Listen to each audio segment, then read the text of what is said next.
sa amon kagay na binigay ang kabuhi na nagdugang nakalambot na sa Ginoo sa 62 anyo sa kalibutan nga nagadayaw sa imo kag nabendisyonan nimo ang iya Ginoo kabuhi kag ang iyang lawas ganungin nangin sipurado Ginoo sa dalagong mga balatian kag siya hinaling mga katalagman gani Ginoong Dios nagapasalamat kami sa iya kabuhi na nakashare sa amon sa mga bagay kasubong sini nga naginhanda gid niya ang iyang kabuhi sa pag dayaw sa imo sa gihapon bendisyon sa Ginoo kasi iya pag usual pagin sa pagpangabuhi malambot pagin niya ang kadayawan kag mga magahimo pagin sa pagbulig sa mga nagakinahanglan pa sa bulig sa mga katawhan nga imo gipreparar gani Ginoong Dios ang mga bagay nga kasubong sini nakalipay ginamon sa pagsambit sa imong ngalan nga salamat kay Ginoo sang mga tinion nga iya gin uyang sa kalibutan.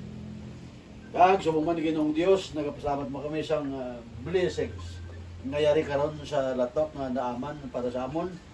Ang kabay ni Ginoong Dios makatag sa amon sang kabulusgan na pisikal nga madayaw namon ikaw sa mga langit.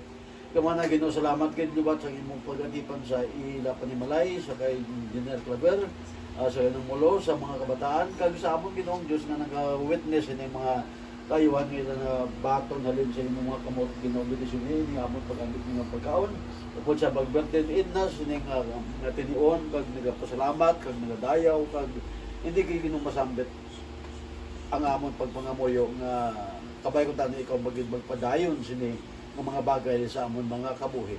Inya mo na pasalamatan sa ngalan ni Jesus Christ nga amon Ginoo nga luwas. Amen. Amen. Happy birthday to you. Happy birthday to me. Happy birthday, happy birthday. Happy birthday to you. Blow na. Kalayo mo na. Blow. Ay. So, tabi may pinita ka picture.